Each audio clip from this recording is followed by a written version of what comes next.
Hello. Hello. This is Carrie from Kenny Brown Performance, and you are watching the Kenny Brown, oh, excuse me, I'm changing the name of it a little bit, the Cars and Coffee with Kenny Brown show. How does that sound? Still include his name in that because he's still very present in what we're going to be sharing. Today we have an exciting guest. We have Tony Gan from HP Tuners and Tuners Inc, and he is going to be sharing with you how to, I'll put this right up here. There you go. How to, his tips and tricks on increasing fuel efficiency in your truck or tow vehicle. And it's going to be, by popular demand, we're going to be sharing his 5 critical steps to building your performance car. Now, who is in the audience for us? Let's see who's there. Fred Francher, good to hear from you. I hear you're having fun with your car. Fred had his car here about a month ago. We did a big performance upgrade on it he has a Shelby GT, and we did a full Kenny Brown suspension system on it and bare Kenny Brown brakes. So it was a really good project, and he's enjoying that. Joe Johnson, good to see you. Calvin Goring, always great to see you. Calvin, you need to call us sometime. Just fill us in as far as what you're up to. And there is Brad. Brad is with us. So, and we are waiting for Tony to come on. But while we're waiting for him, we have a special surprise for you tonight. Today. Brad, you're not helping me much. And you're letting me fall over my tongue all by myself. And then we also are going to be playing Kenny's video right now, and then we'll be open for questions after Tony finishes. So the way we're going to be going is we're going to listen to Kenny first, his 5 critical steps to building your performance car. Then Brad has something special to share, and then we'll have Tony on with questions. So we look forward to a very good show. And it's great to see everybody here, right? You're here. Let's see. Oh, Christopher's here from Bulgaria. Great. Wonderful to see all of you. And now we are simulcasting live on both YouTube, on the Kenny Brown Performance Facebook page, and also on the Kenny Brown Speed Therapy Society page. If you haven't signed up for that, you may want to. Just Google Kenny Brown Speed Therapy Society group, and you have to fill out just a couple of questions on what kind of car you have, and then we'll let you into the group. There's a lot of really interesting information in there and a really cool community, so I recommend that you join that. Okay, Brad, let's play Kenny's video here. Are you ready? Okay. Yeah, I'm ready. Okay. Just a second. I also wanted to note that Christopher from Bulgaria is with us today as well. Okay. Okay, great. Christopher, we've introduced you twice. Good to have you here. Okay, sorry. All right, here we go.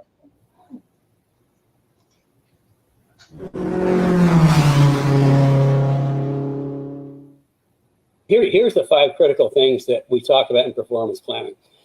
And planning is so important. If you're going to go on a trip, today, all you got to do is talk to your phone and tell you where you want to go, and poof, all of a sudden, the whole route's planned out through the nav. But let's say pre-nav, if you wanted to go someplace, you have to pull out a map and say, okay, I'm going to go here and figure out the best way to get there. Well, performance planning on a car is absolutely no different, because the number one thing in performance planning is start with the end in mind. You have to know where you're going to end up and work backwards from there. Anytime I build a new car, a new platform, I always envision the entire car first. What's it going to be? And then from there in my mind, I kind of work backwards on the steps we need to do to get to that point. The same thing. I mean, if you're going to do a car, then your performance planning, think about where you want to be ultimately. And then you break it into steps or years or whatever. But you need to start with where you want to be, because if you don't, you may do something and make an update, and all of a sudden for the next step, well, you got to take that off and put something else on. So if you're planning out, then everything you put on, you don't have to back up and go backwards. The next thing is decide whether you're going to build a streetcar, a track car, or a race car, because the criteria on components are not completely different, but very different from each of those. Because you don't want to put race car stuff on a streetcar, and you don't want to put streetcar stuff on a race car. So you have to make your mind up which it's going to be. And the track car is kind of in the middle. And in the track car, even, you have to figure out, is it a little street and a lot of track, or a lot of street and a little track? Because again, then all the components are different. And then you need to start. The next one is, I can't read my writing. Ever since I type so much on the computer, I go to write stuff, I can't even understand my own writing. It's kind of, I think writing before long is going to be a lost art. Expectations and budget. Make sure your budget and expectations are aligned. A lot of times people have these great ideas on what they want to do. They'll call in and get one of my 15 minutes, and they'll say they want this, and what's the best way to go about it? And then I say, well, do you have any idea what that's going to cost? And as soon as I start talking about what they just outlined, all of a sudden, a lot of people go numb because they really didn't think that far ahead as far as their budget and their expectations. So get your budget and expectations in line. That's another advantage of having one of my 15-minute consults is if you've got a budget and an idea, a plan, or where you want to be, will help you work backwards from there. So if you get the best route, the most cost effective, so you don't have to redo things. The next one is stick with a proven philosophy. Like my philosophy is completely different than anybody else in the aftermarket in motorsports or in the Mustang world. Whether you stick with mine, or if there's somebody else out there that you like the philosophy, what they do, stick with it. Don't mix and match. The worst calls I get is people call in and the car really doesn't work very well, and they start listing out the parts, and they got this component here, and springs there, shocks there, control arms here. They get everybody's parts on there. As soon as you start putting a whole bunch of parts from a whole bunch of different places, what you're doing is, you might not realize it, but you are on your very own R&D program. And because you're going to have to find out how all that works together. When people call in, they got all that stuff. I mean, I don't have good answers because I don't know how all that stuff works together, because I've never done it. With mine, mine's philosophy is pretty straightforward. The whole suspension system we do now started in 1986, actually 87, with the championship Saline cars, and it's progressed to the point it is, up to actually AGS 4.5 now for the S197s. So, stick with the philosophy, whether it's mine or somebody else's, because if you stick with, if it's like, another company and you like them, you've had a relationship with them before, stick with them. Because if you have a problem, they're going to be able to tell you how to fix it. If you're working with my philosophy, my stuff, if you have a problem, we're going to be able to tell you how to work through it. And then the last is choose your parts carefully. The worst thing you want to do is you don't want the cheapest parts ever. Because the cheapest parts are the most expensive. And if you long term, cheap parts are expensive. Choose your parts. Like if you're using my philosophy, try to get everything from this program. If you like somebody else, try to get all your parts from them, and just don't get seduced by all these online sites where you got all these different parts to choose from. Try to stick with somebody that can tell you what to do. So anyway, that's kind of like the 5 critical steps. And I think I mentioned through here, if you really want help, I've got my 15-minute consults, which we do quite a bit of, and they're very, very popular. People are pretty blown away to actually take the time to talk to them and share real information, not something somebody read on the internet or heard. And what we ended up doing is, this is kind of, Cari gave me this is kind of an example we did for Joe Doe. We took the name out to protect the innocent, and also the phone number. But this was like for an 18 GT, and I don't know if you can see this. We just go down, step 1, 2, 3, 4, 5, and there's a lot of people, for budget considerations, can't do it all at once. So I'll come up with a plan, and we'll put it in a logical format, so you can actually do step 1, and then when you can afford it, step 2, and just go all the way down. And that way you don't have to back up and redo. You're using a plan, you're working to a plan. And when you put stuff on, it's going to work with the next stuff you put on and the next stuff you put on. So performance planning is super critical. And like I say, my 15-minute consults, I will do the best I can to get you on the right path. Well, that was very good. Okay, yeah. So that's you can watch the video replays on a lot of this stuff on YouTube if you subscribe to our YouTube channel. There's a few hundred videos on there, so that's one of the most popular ones, and we always like to replay that just because it reinforces Kenny's philosophy on the 5 critical steps of performance planning. So anyway, right now we have something special. Cari, do you want to talk about our newest tribute to Kenny, I guess? Yes. So anyway, what Kenny, I don't know if I'll give you a backstory in this. If any of you went to any of Kenny's track events or where he also was a guest at many track days, what we would do is he always he thought it was really hot and muggy and just, in the afternoon you're just thirsty and want something refreshing. So he had me start bringing to the track. We would do root beer floats on Saturday afternoon and Sunday afternoon. So what are you doing, Brad? Are you drinking something? You're giving it away. So anyway, we would do root beer floats. So he's very well known. If you went to a track event with us, you would always get a free root beer float.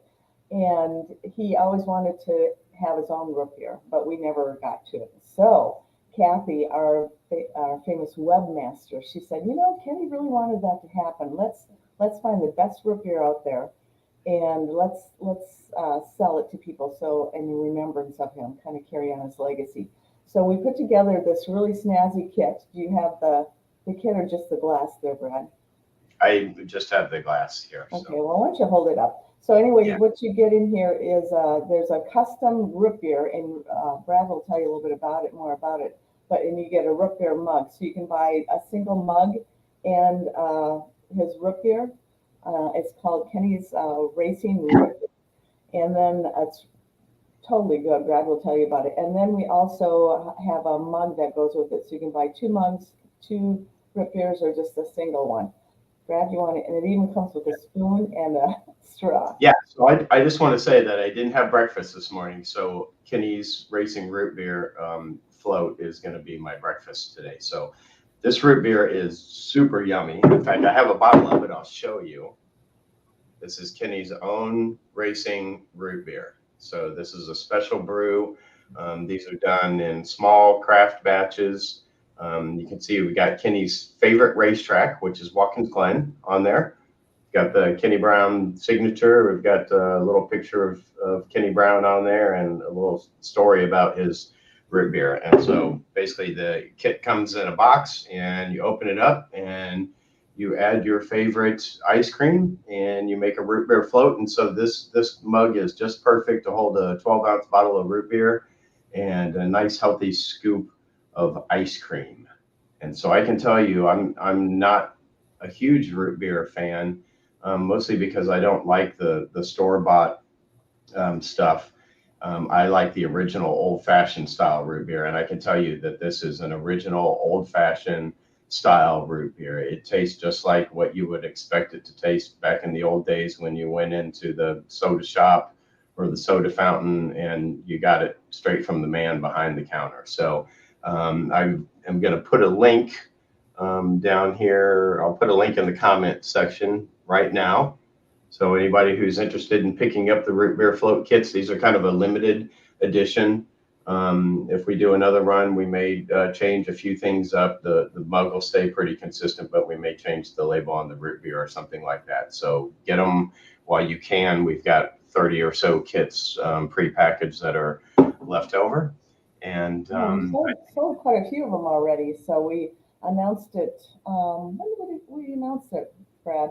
Well, we sent out a newsletter on July 4th because we were celebrating drinking root beer floats on Independence Day, which I thought was a perfect thing.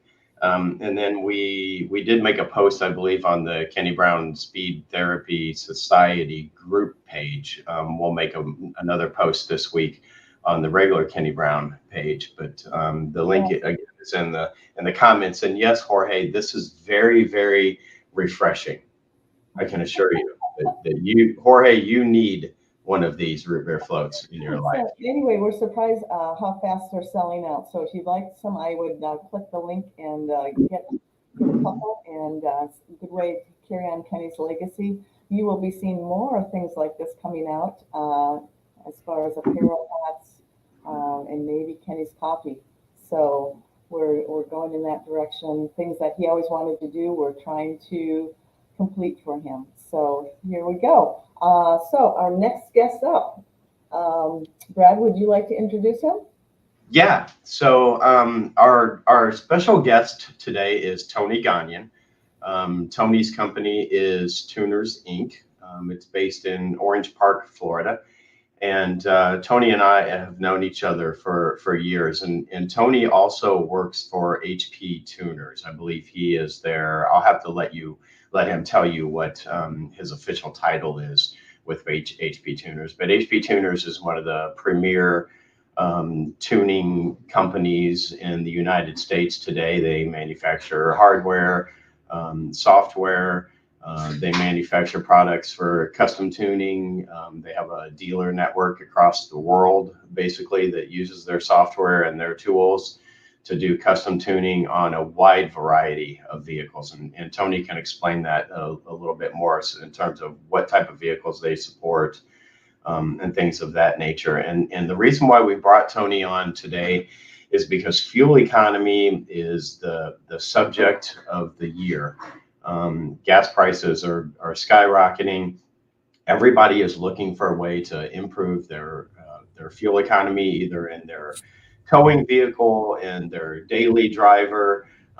We're going to kind of focus a little bit on towing vehicles today because most people are using a diesel truck in many cases to tow their vehicle, or they're using a large gas truck to tow their vehicle. And there's a lot of ways that you can improve fuel economy, either a lot or a little. And as we know, in this day and age, every little bit helps. So Tony, welcome to the show today. Thank you for joining. Why don't you give them just a quick little background on you, who you are, what you do for a living, and then let's talk fuel economy. Okay. Okay, everybody hear me okay? Can you hear me? Yep. We're good. Perfect. Tony Gan here. Been doing this coming up on about 40 years now, which I'm going to talk about some of the older stuff, which applies to today. Started with carburetors and distributors in the early 80s, followed in the fuel injection world pretty much through the 90s and then the 2000s. Started working with most of the manufacturers, SET, HP Tuners, Diablo Sport. I've done training for almost all of them.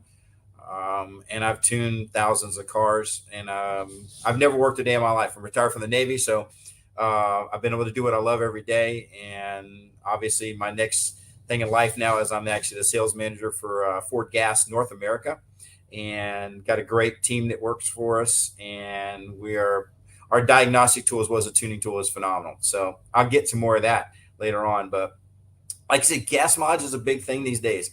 And people call me all the time. Hey, I need to tune my this. I need to tune that. And normally it's a truck. They call it, hey, I got an F-150, or I got a GMC Sierra, or I got a Silverado, and I need to pick up better gas mileage. And the first thing I say is, well, how do you drive the truck, or how do you drive the vehicle? Because that comes into play. Not too many people realize that if you walk in a parking lot at Walmart and you look at all the trucks, and the front of the trucks, they all pretty much look the same, don't they? There's a reason for that. To package the engine inside and to be able to tow capacity, they have to have a certain amount of frontal fascia area, which means that it's a brick when you're driving over 62 to 65 mile an hour. So you'll find that your mile per gallon will increase if you drive less than 62 to 65 mile an hour, because of that wind resistance is not completely destroying it. By the way, if you hear noise, there are cars on the dyno today. So if you do hear that, there are cars being tuned on the dyno. So, but on the truck, back to the trucks, when you're driving at 62 to 65, and we tested this many years ago. We actually tested it and gasoline to see which would work for us the best. And by the way, the 93 octane actually gave us better gas mileage. I know the vehicles will run on 87, but with the timing being retarded, we had less torque. So with the timing being there, we actually made more power. It was more expensive, so there's a slight trade-off. So we figured out the best mile an hour and the best octane to run. So if you want to run 87 and you want to get your best mileage, stay below 62 to 65 mile an hour. Don't run 82 mile an hour if you're trying to get your best gas mileage. If you raise the truck, if you raise it more than 2 to 3 inches, you're putting it higher in the air. When you raise the truck into the air, 9 times out of 10, you're putting bigger tires. When you put the bigger tires on there, your parasitic loss comes in again. You're pushing air against that. So if the trucks are completely stock and you want to pick a little better gas mileage, try the actually speed change. Try, but anything less than 55, it's going to get worse normally. Anything faster than 70 is going to get worse. So you got a range there that you can try it. I've done this many times. I've had customers come back and say, you were right on. It works great. But I can't do that. I got to go 75 mile on the highway. Again, most of the highways now, if you're not doing 70 to 75, you're going to get run over. So if you're towing, though, kinds of play. Normally, you're not doing more than 69 to 72 mile an hour. Normally in that area, at least I have found, I keep it at that point for my best gas mileage. And that comes with your cars as well. Cars are a lot more efficient. They'll actually get efficiency between 70 and 75, 65 to 75, I should say. So it's a little better because of the aerodynamics of the vehicle at that. Now, tuning tricks. We call them strategies. So let's go back and visit the old days. Let's go back way back in the 60s and 70s when we had, we didn't have EFI. We had carburetors and we had, mechanical advanced distributors. Well, on the side of those mechanical advanced distributors, there was a little vacuum pod. And if you guys remember this, there's a little vacuum pod on the side. It was a vacuum advanced pod. And what did that do? Well, there was a vacuum line that came off the carburetor and went to that vacuum pod. So when you plane down on the throttle, in other words, you're like very little throttle, which means you have your best vacuum. That vacuum advance is actually pulling against that little module and moving your advance curve. So let's say that your mechanical advance was 36 degrees. We'll talk about a normal small block Chevrolet or even a small block Ford. So 34 to 36 degrees. If you set your distributor up for that and you were doing 3,000 RPM, that's the max timing you would normally get. However, the vacuum advance module sees vacuum, so it moves the little plate, and that plate advances the timing upwards another 10 to 12 degrees. On the Ford, it was easy to adjust. You had an Allen that you could put inside. You could adjust that pod. And the best way to adjust it was to drive it and advance it to the point you felt a surge, just a slight surge at that cruise RPM you wanted to drive at or mile per hour. And you would adjust it. You felt that and then turn it back a half a turn to get rid of the surge. Same way today in the fuel injection world. There's nothing different in the same way. The mechanics are the same. How we do it is different. We would do it in the table where our load or our KPA, where we're at, we would adjust the timing for that. So that's one of the strategies we're doing. Give an example. So in the old days, we were driving along there. I could get between 48 to 50 degrees of advance from the vacuum advanced distributor to get my mileage up another 2 to 3 miles per gallon. That was one way to do it. I could take the distributor. If I wasn't racing the car, I could actually turn it up. Now, Chevrolets were a little different because like your ATI distributors and the early ones did not have an adjustable vacuum advance.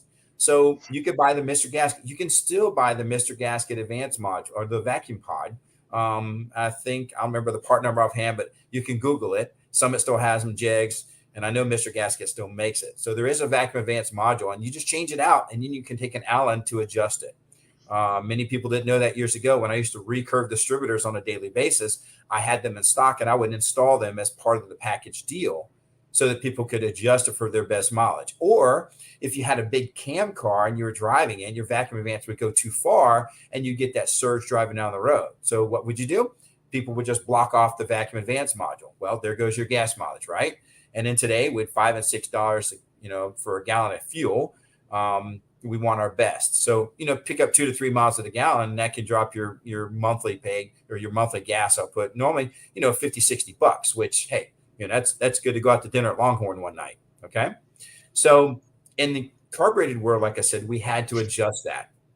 In the fuel injection world, it's a whole lot easier. We can actually log what load we're at or what KPA we're at, look at the advance we're at, and take that in our table and move that table up 2 to 3 degrees until we get that surge, and then back it off 2 degrees or 3 degrees to get where we want for our best gas mileage. It sounds really simple. It really is. And most tuners out there that know how to do this are very adept with doing it. Some of them don't know this. I've taught classes for years where I've actually taught people how to do this. And they're suddenly like, wow, I never knew I could do this. Give an example. I was in Australia. We were talking about this in class, and the guys were like, oh, mate, I get my gas mileage is crappy, man. I'm like, all right, here's what you do. So I did it and showed the guy what to do. And he called, hey, mate, I picked up 2 to 3 miles a gallon, mate. So, hey, right there off the bat, these guys are happy. Your customer will be happy. You'll be happy if you can adjust it, which brings up my pitch. So with HP Tuners, our device read and write the vehicle. You can data log it, as well as you can actually change these things. So you can change that advanced timing. If you are driving a newer Ford vehicle, an 11 up, Coyote, EcoBoost, or whatever, you're going to find that you're going to have anywhere from 16 to 27 mapped points, which means that there's a lot of tables that you would have to modify.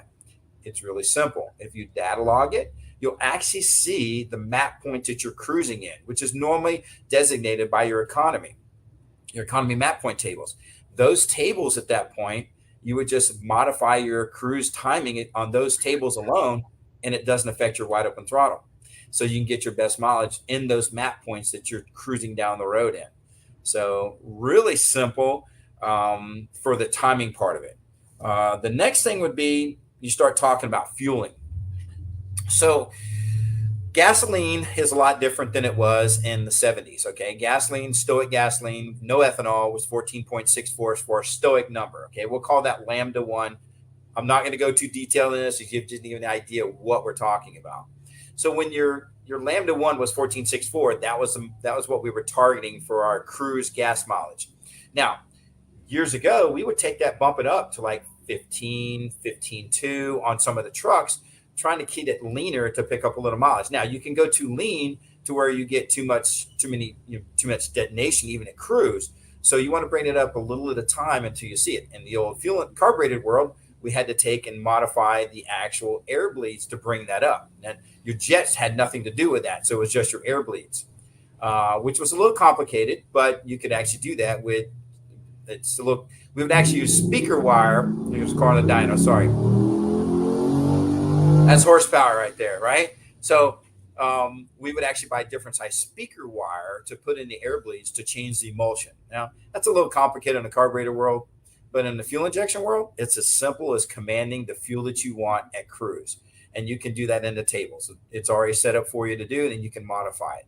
Targets, I would say anywhere, our gas today, because of ethanol in most parts of the country, and I know heard something from other parts of the world, where they don't have ethanol, 14.64 is still the Stoic.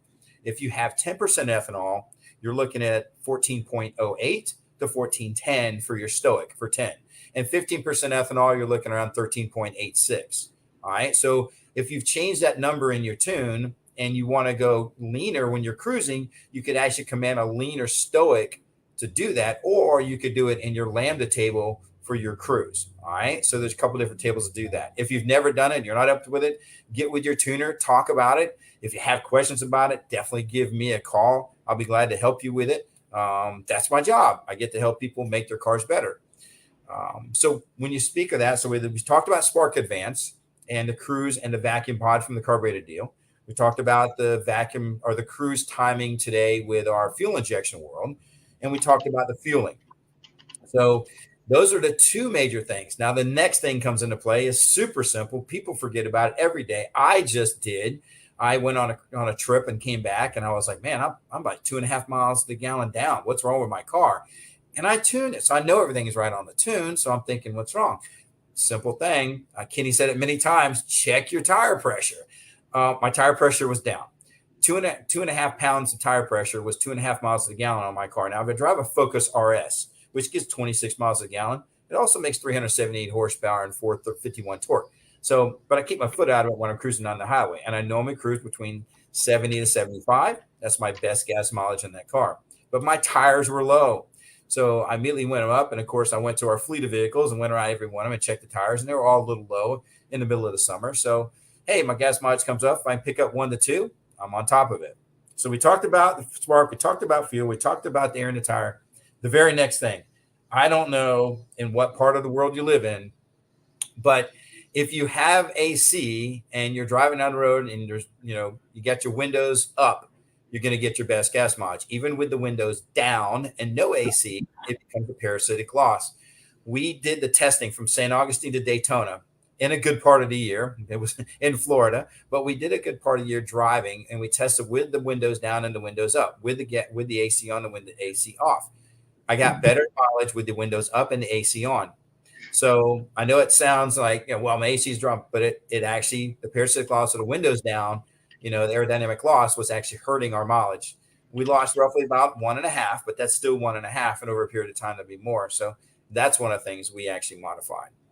So we kind of covered most of the bases on those.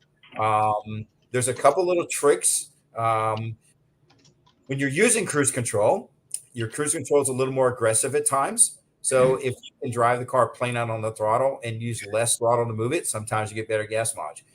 On the Fords, I can speak on the Fords because I don't know how GM exactly did it. On the Fords, Ford was very careful on the cruise control.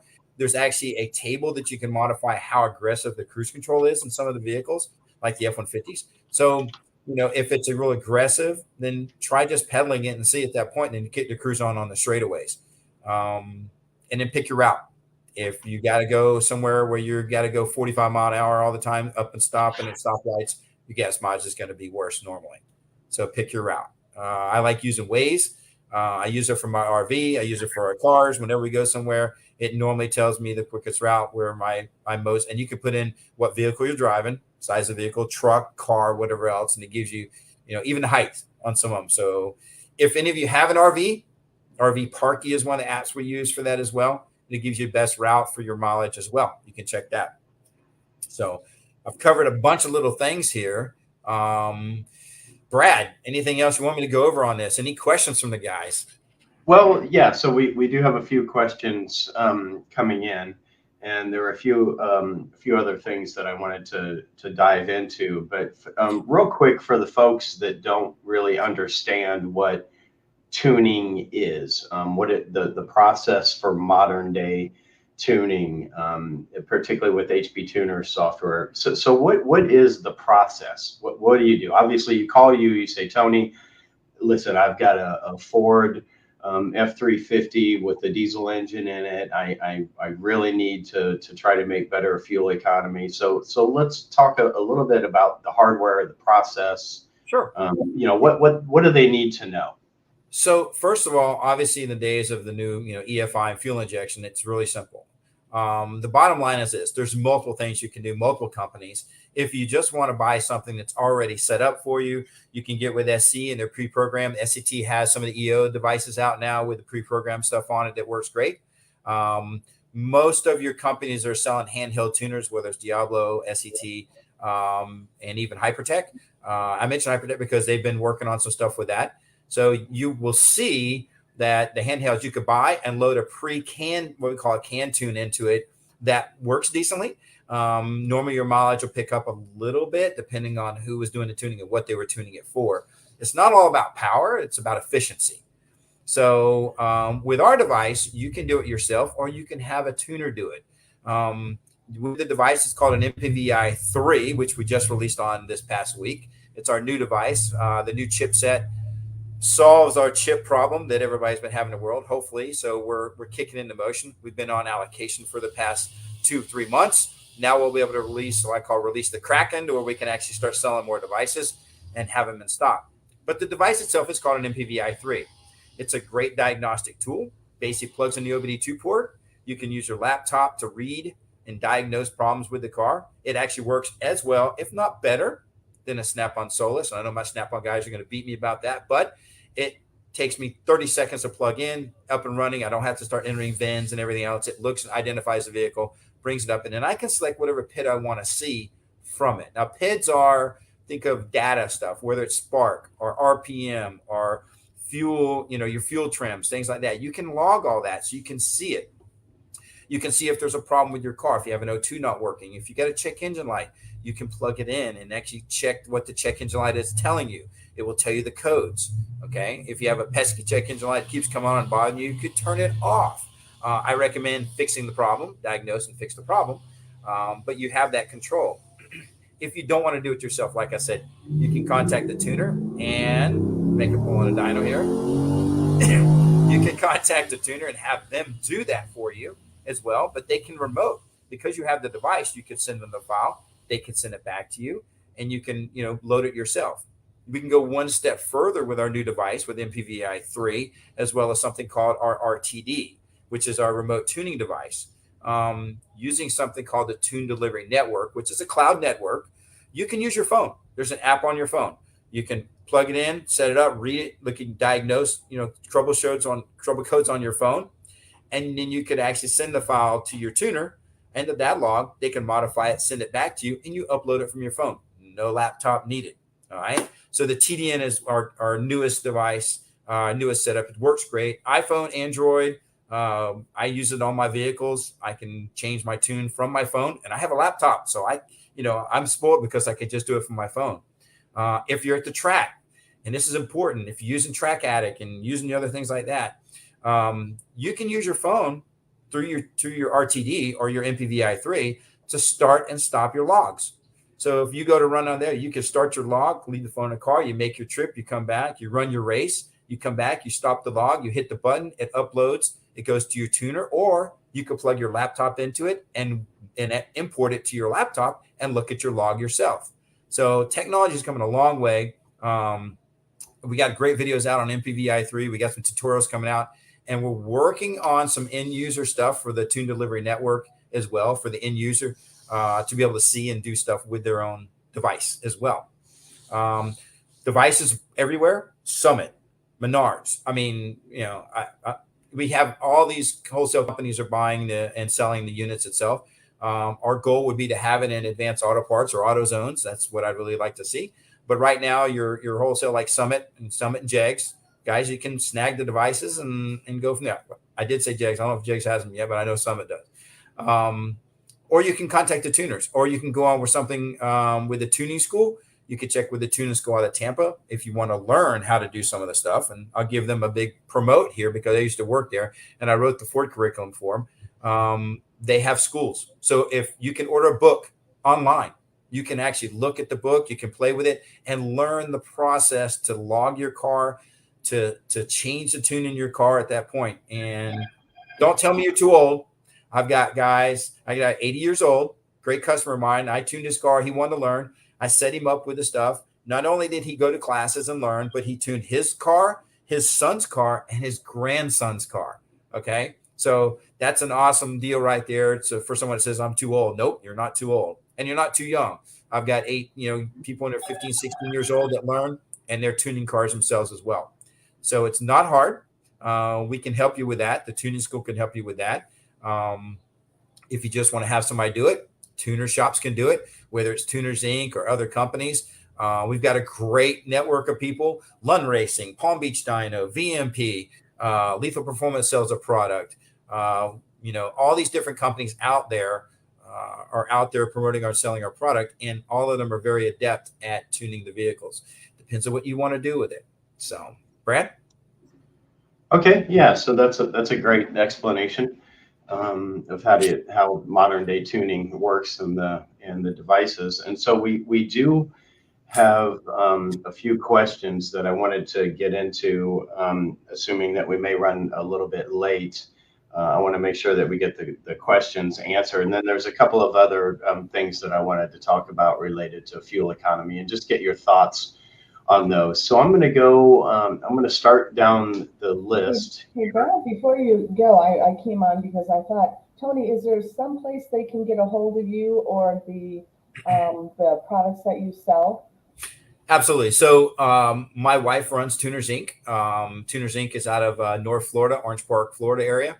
904-276-RACE. 904-276-RACE at 7223. That's the number for the shop. And of course, I'm going to promote them because we've got great guys here that work in the shop doing all the tuning AJ from Anonymous Calibrations, who's on the dyno right now. He's actually tuning a Saturn Sky with an LS swap. So that's what the noise you heard in the background. So love that dyno sound. When you yeah, have so dyno, it's just wonderful. So I figured, I was like, you'd be able to hear it. So yeah, but that's a daily occurrence. AJ's a great guy here doing all the stuff on the GM stuff. I carry all the Ford and Dodge stuff when I'm here doing it. And we can definitely help out product wise. I will tell you, due to the chip shortage, the MPVI 2s are gone now. You still can find some of them. Lethal Performance still has some. Summit still has some. If you have a dealer account with Turn 14, you can probably get some. The MPVI 3s are coming out. They'll be basically in the retail world in August, September. Probably in the beginning of September is what we're looking at right now. But there is product out there. If somebody needs it, we can get you the right person.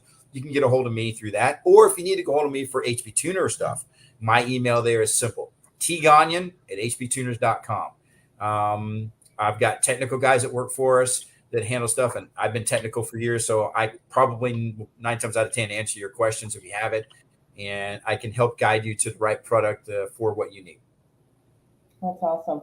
Okay, Brad, Okay. I'll let you continue on. Yeah, no, that was perfect, Tony, and thank you. I put your email address for Tuners Inc. and then the email address for HB Tuners as well, and we put your phone number up in the comment section, so everybody should be able to filter through the comments, and they've got 3 different ways to contact Tony now. So we've got some comments, some questions. Right, Sublette, who has been pretty active this morning, he says that he is literally wearing his HP Tuners shirt right now. So he's obviously an existing HP Tuners customer, and thank you for your loyalty, right? He also is a fellow shipmate. He was a gunner's mate aboard the USS Austin. So I'm sure that's a ship that you're quite familiar with. Tony may not have told everybody what he did, but he spent most of his time in airplanes, I believe in P3s, P8s, maybe, not sure, but he's a submarine hunter. So he's the guy flying through the air, looking for the bad guys in the water and protecting us from them. So here we've got a good question from Greg Drake. So Greg, he is an Academy alumni member. He went through the Academy just recently, and he has a Kenny Brown equipped Mustang. It's an S197 Mustang. I think it's an FR500 car actually, but he tows his car to the track with an F250 diesel, and he's towing about 9,000 pounds.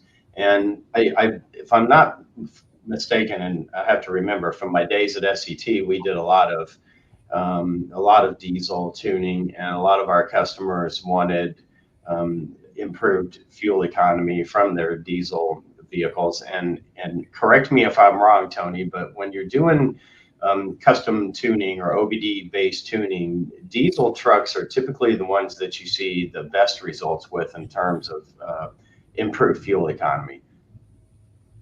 Does that sound about right? Absolutely. So some of the controls are a little different. Obviously, you control the boost. Okay, boost is obviously what comes into play from making the power and efficiency and torque, right? So in a naturally aspirated vehicle, you don't have boost to change, but in a truck you do, and you can bring that boost on a little earlier or bring it on a little late. And the big thing about a diesel truck is you have torque, and if you can modify the shift points and the lockup of the converter with that amount of torque, you can pick up your gas mileage. And that's one of the things that, the manufacturer, the SCT did it for years, Diablo Sport, Hypertech as well. And obviously with HP Tuners, when the custom tuning, the diesel guys out there can definitely set you up with tunes to pick up the gas mileage a little bit. Obviously we live in a whole lot greener and safer world. So the old days of, deleting a vehicle and turn off all the stuff, picking up some is not really going to happen. First, it's going to cost you a fortune. It's not legal now, and the tuners are not going to do it because they're not going to take the chance of losing their company. So what have we found? And I have an actual 06 F350. Here we go on the Saturn Sky again. So it's making like 480 horsepower, by the way. He just showed me a picture. So if you on the diesel world, like I said, custom tuning wise can definitely help out without doing deletes and everything else. You can actually change the boost, the torque lockup of the converters, things like that. And obviously the part throttle emission stuff helps tremendously.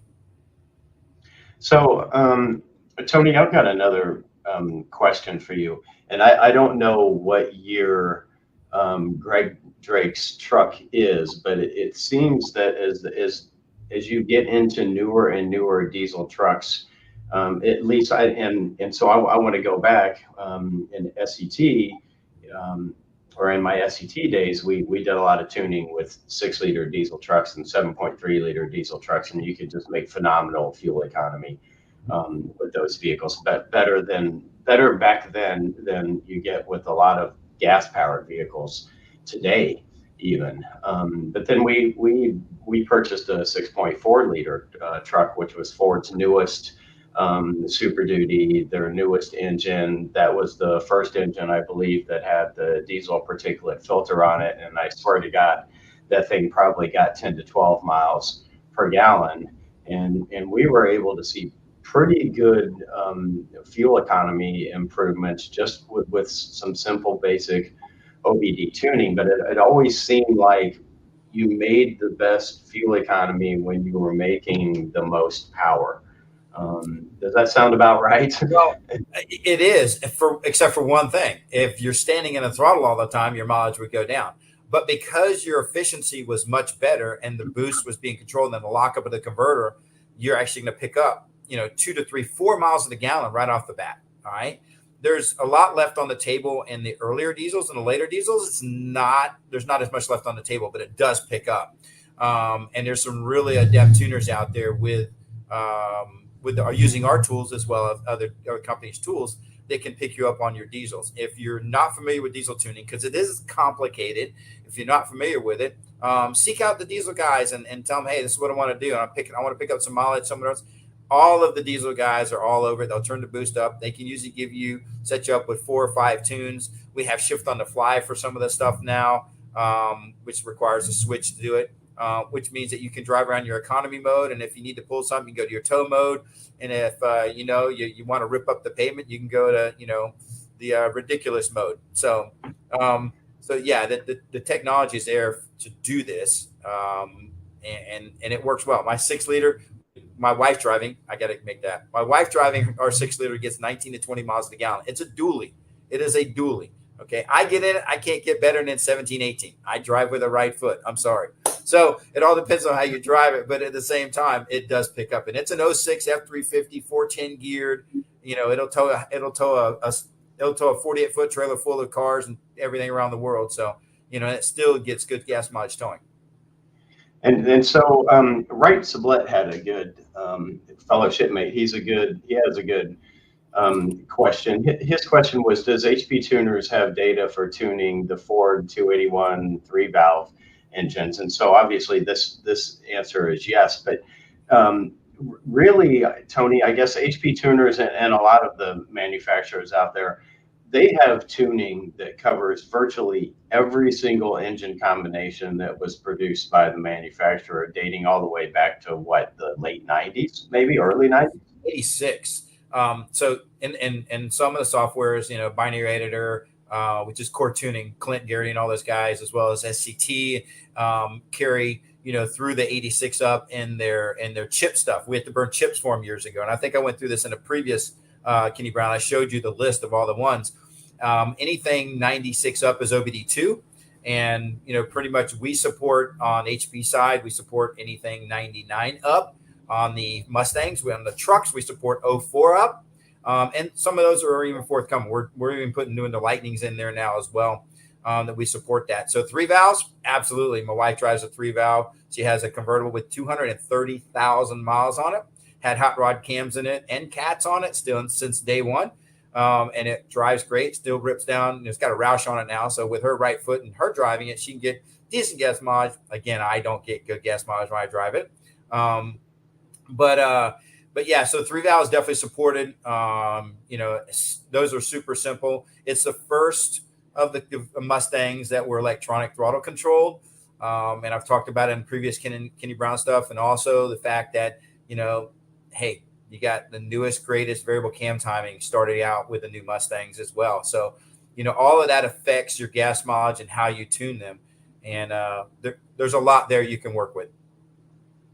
Okay, that's great. So we've got Robert Johns. He's one of our alumni members, Academy alumni members. He has the MPVI-2, and his question was, can he upgrade it or trade it in for the MPVI-3? And so I guess from my understanding, and this is my question, is the difference between the MPVI-2 and the MPVI-3.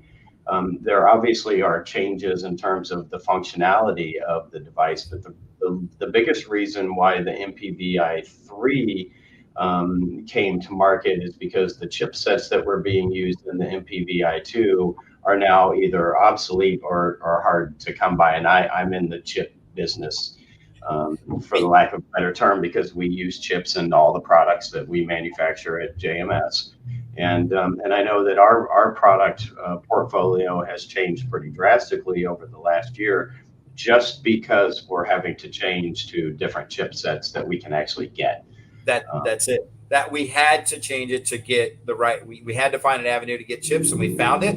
Obviously, he's finding more horsepower. So, but we found some avenues. Our procurement people found it, so they're working through it. And in the meantime, it came into play that we needed to change the device slightly, which instead of changing it, make it a 2++, we just call it an MPVI-3. It is a slightly larger device. It has more memory. It has an accelerometer built into it. Hey, road racing accelerometer. So we got that. There's a lot of things into it. We did not raise the price. Just so you know, we did not raise the price. We actually changed the price. We used to have U2 units, standard and pro. Our standard units were our basic units that you didn't have an analog input, and our pro units had the analog input. We have taken out the pro.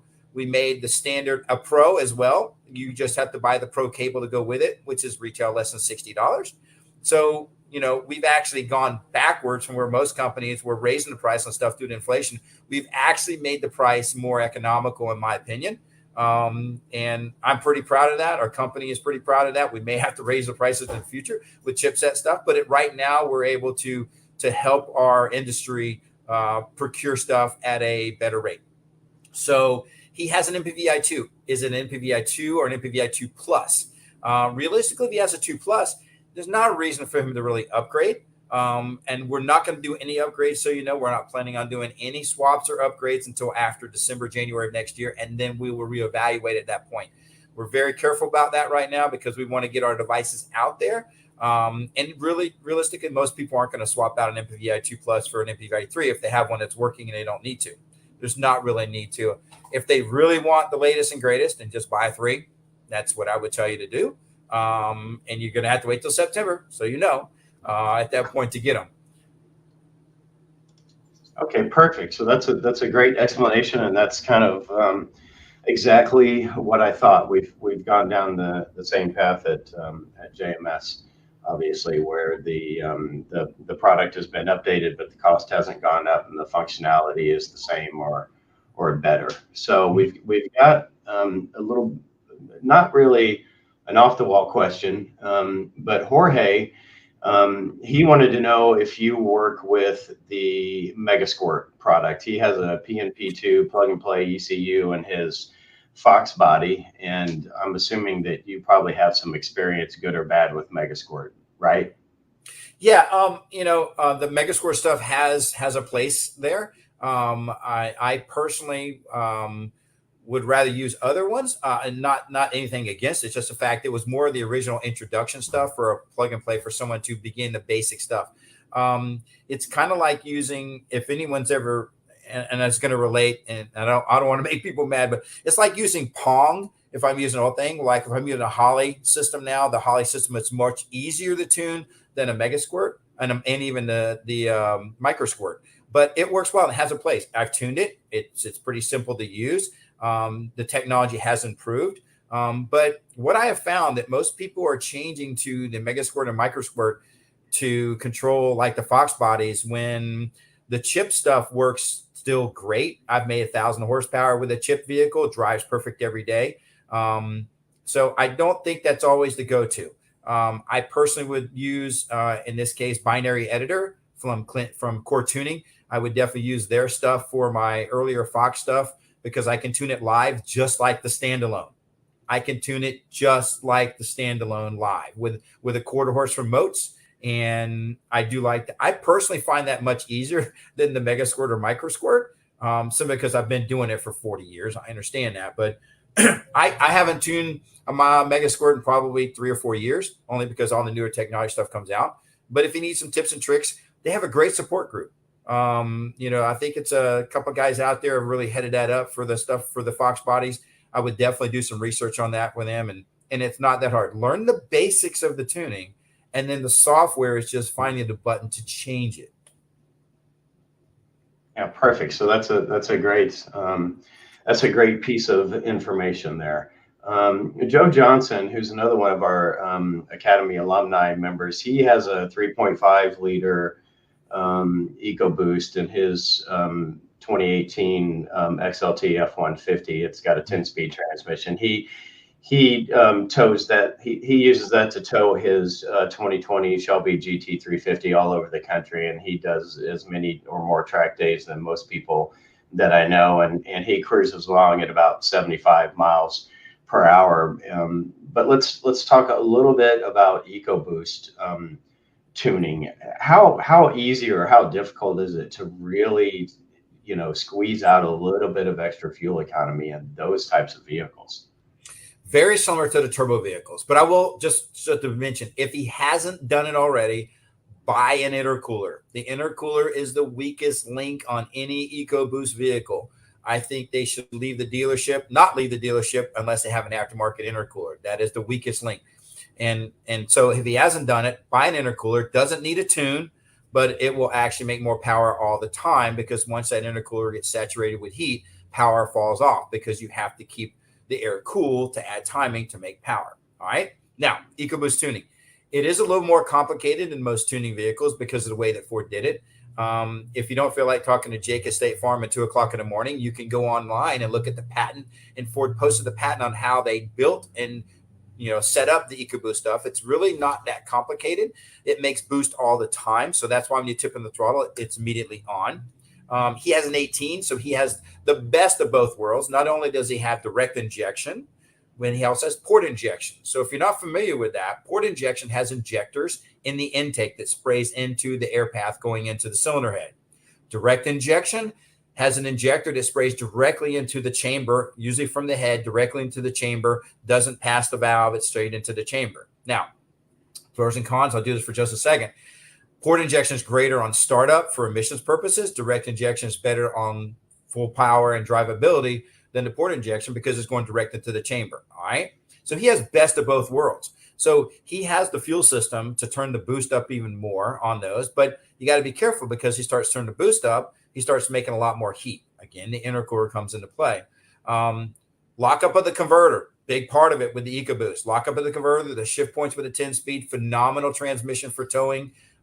You can set up to what gear you want it to pull in really well and get better gas mileage with that. So EcoBoost tuning for gas mileage is definitely there. It can be done, and it definitely works. I've had great success, but buy an intercooler. If you want to buy the best, I'll just tell you, Whipple's got the best one on the market, in my opinion. It's not cheap, but it is the best intercooler. So, but there's other companies out there that sell them as well. And that intercooler is the ticket to better gas mileage and better power all the time. Okay, perfect. So that's again, great information. I'll put again, or I'll mention again, the brand that Tony just mentioned in terms of intercooler is Whipple. And so Whipple is a supercharger company that's based out of California. They're a premium brand product. They're one of my customers. I sell a lot of product to them for fuel system stuff. And again, I'll back Tony up on that. I highly recommend anybody that has an EcoBoost vehicle look into getting a Whipple intercooler. It's bigger, it's better, it helps those engines get hot quick. So that goes a long way to improving the performance, improving fuel economy, and everything else. And Joe said, thank you very much, Tony, for your input there. Okay, so a couple of other things, and so I want to get off tuning briefly and just get your thoughts, because if you just go to Google and you Google how to improve the fuel economy in my Toyota Corolla or my F-150 or whatever it is, you're going to get a slew of potential products out there, and so there's a lot of smoke and mirrors going on. You'll see, the first thing you'll see these guaranteed to improve fuel economy OBD dongles that you plug it into the OBD port and it's like magic. All of a sudden you make more power, or you make better fuel economy. Of course, fuel economy is the thing today. I consider that myself, with the experience that I've had over the last 17 years with the tuning industry, is that's just complete BS. What are your thoughts on that? Well, get what you pay for. And that's the rule of life, things, get what you pay for. So there's a device that for $60, it'll guarantee you like 10 miles a gallon. It ain't going to happen. Okay. So normally the little, somebody has a little piece of bolt that you crimp the wires between your mass air and your inlet air temperature sensor. Those are things that are piggybacks that do kind of they'll trick the computer into a different temperature and things like that, which you don't want to do with a turbocharged vehicle at all. No. But the OBD2 stuff that comes in, normally they'll have a little thing where it changes like inputs, small changes, but it really doesn't make a big difference. Whereas the custom tuning, we can do anything. We could destroy it if we wanted to, because we have, you're one keystroke away from disaster at any given time if you don't know what you're doing. But there's a lot of information out there and a lot of tuners and a lot of tunes out there now that work very well. So do your homework on it. If it seems too cheap and it seems too good to be true, it probably is, to be honest with you. I have customers all the time that come in with little piggyback devices and plug-in devices and things like that. And it's like, this one guy came in and said, hey, I have an OBD2 device that, this ain't work great. I don't think your tune will change anything better than that. And I'm like, challenge accepted. Yeah. So, I can blow their minds compared to what the little device can just plug in and do. Just so someone mentioned that you mentioned the OBD2 device. There are devices out there for the stop and go, the on and off, for the turning the vehicle on and off. Auto stop, I think it auto start and auto stop. There's devices, we can do that through the tuning ourselves. We can also change calibration speedometer through even late model EcoBoost through the scanner. It doesn't even have to be flash to do that. So a lot of things that we can do different than just some of the people plugging OBD2 stuff. And again, a lot of it is smoke and mirrors. There are some that show a little bit of changes when they do the piggyback stuff, but again, it's nothing that they really can see. So again, I want to get your thoughts on something else, because if you, let's say, I hate to mention names, but so I'll call K&N, or I'll say K&N.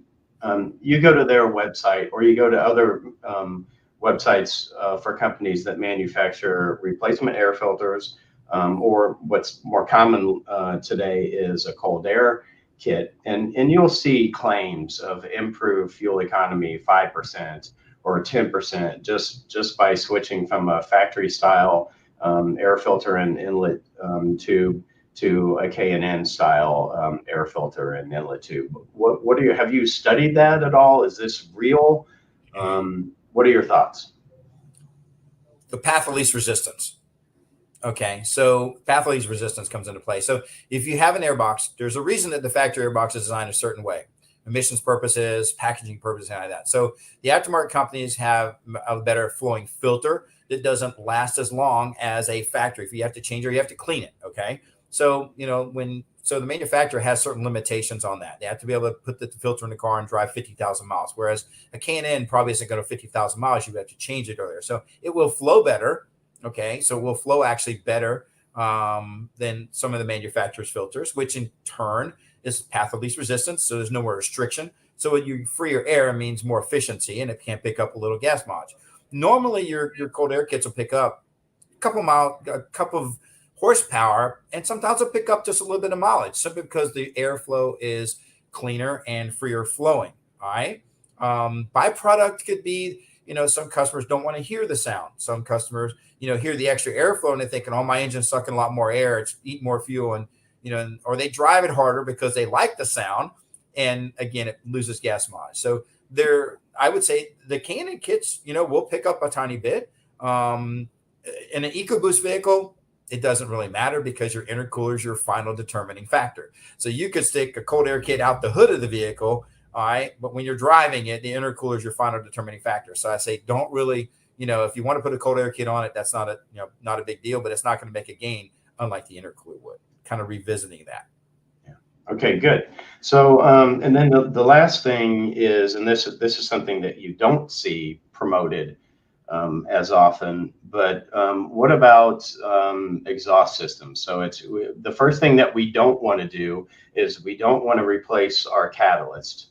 No. We don't want to remove diesel or gas particulate filters on newer vehicles because those are government mandated emissions devices. But once you get past there to the bumper of the car, you've got the tube and you've got the filter, and there are a lot of people who claim that you can improve fuel economy, maybe not a lot, but marginally with going to a freer flowing exhaust system. So is this real or not? Again, path of least resistance, right? So exhaust, and you can actually go the wrong way. And I'll explain that in a second. So depends on what you want to hear. Some people want to hear a little louder vehicle, so they want to change the muffler and stuff like that. And then, or they change the size of it. They think that the bigger size is going to get better gas mileage, and that's not always the case. And I'll explain why. It's actually simple thermodynamics, and I'll explain why. Buy the exhaust that you want the sound to be like. If you want to change the sound, do your homework, listen on the internet, figure out what you like, or find someone that has somewhere to get that. Cat back as we call it. Get the sound that you want. It's your car, pick it, or your truck. Now, what can hurt you? Going too big, and I'll explain why. And this makes sense. If anyone has ever walked up to their car after they've driven it up to the store, and you walk to the tailpipe, just touch the tailpipe. It should be warm to your touch, and it may even be slightly hot. Okay. Now, if you put too big of an exhaust on a vehicle and you drive it around and you go back there and touch it, it'll be cold. And it's like, that's kind of weird, but here's why. So as the exhaust is flowing through it, the colder the exhaust pipe is around it, the slower the exhaust will go through it. Okay. It's thermodynamics. So if the exhaust is heated up to the right temperature, then the flow through it is always going to be better. So going too big can actually slow down the flow of the exhaust. Going too small could slow it down as well. So that's why manufacturers spend a lot of time determining the actual heat and the transfer of the exhaust through the muffler all the way out to the tailpipe out the back. Most people don't realize that. So going to a big 3-inch exhaust on your EcoBoost truck isn't going to give you more power or gas mileage. It can actually hurt you because you could actually lose some of the torque because you don't have much of the back pressure anymore. As long as the cats are still there, you're in good shape. But do what you want to do for the sound that you want. Just remember that going too big can be as bad as going too small. Perfect. Yeah, so that's great information, Tony, and that's just about what I figured you'd say. So, and I'm just scrolling down. It doesn't look like we really have any more questions from the group today, which is fine because we've ran a little bit late already. But I'm perfectly happy with that because I'm always happy to have Tony on. Tony, you're always a wealth of knowledge. You've been a great supporter of Kenny Brown and our whole entire organization and all of our people for just years. And we really appreciate the relationship that we have with you. We appreciate the knowledge that you impart on us as well as all of our Cars and Coffee viewers. Tony, for those of you who don't know, he also does master classes for us during the Kenny Brown Speed Therapy Academy, and his master classes are by far and away fan favorites amongst all the students. And we're going to have Tony do some more master classes for us here coming up later on in the year, and we encourage everybody to stay tuned to the Academy announcements. We'll be making some announcements in the coming months. We're reformatting the Academy program a little bit, and we're going to put a lot more special emphasis on the masterclass presenters such as Tony, and we really look forward to that. So we've got some other comments. Just right again, he appreciates your knowledge. He says it's a great discussion today. Thank you for carrying Kenny's legacy forward. Dan Atcher says, thanks, Tony. We've got a lot of thanks, Tony. Hey, thank you guys. Hey, like I said, I get to do what I love every day. So if I can pass this knowledge on to anybody, that's what I want to do. It's always wonderful when we have you on, Tony. So I really appreciate it. Brad kind of took the words out of my mouth, so I won't repeat what he just said. But we clearly appreciate you being on, and you're always a very popular guest. So thank you. I want to, this is kind of late in the game, but if you joined us late, Kenny, we have come out with a Kenny Brown Racers Root Beer and Racer Root Beer Float Kit. Brad, do you want to hold it up? Do you still have your, or did you finish it off? So I wanted to let you know that. And today we are giving away a free root beer float kit. And if you put your name. So I drank my float. Oh, okay. But I still have the bottle. There you go. So what happened was the company that is making the root beer for us, they also make the root beer for Cheers, the famous bar in Boston, I guess. And there's a few other companies that they make root beer for as well. But so you can see the bottle. I actually, the root beer float that I had today, I made it with the Cheers brand, but it's very similar to, or the same really as the Kenny Brown brand. So great stuff. If you like root beer, you'll love this root beer. If you're not a huge root beer fan, you will love this root beer. Okay, so I have a couple other things coming through. So I have to finish my announcement on if you put your name in there and say you want a root beer and give us a like, you will win the root beer float kit. And I have a number right here of the person that will win it. So let's count it right now. Quick, get your entries in. Let's see, we have Fred Francher who wants one, Calvin Goring, Brian West, Don Etcher. Let's see, is that it? Interesting. Calvin said that he thought that I made my root beer floats with Guinness beer. That is so cool. So I have the number is, I'm going to stop this since we are over. Number is 5. So the 5th person down that wanted the root beer is, and it's a Facebook user that came in at 11:12, so I can't see your name. If you want to put your name in there, I would appreciate it. So it was at 11:12. You are the winner. So I might be able to figure out who that is. Let me just, that's somebody who is viewing on the Kenny Brown Speed Therapy Society group page. So let's see who they are here. So we have a winner. I've got a feeling. Well, okay, so I don't know who it is.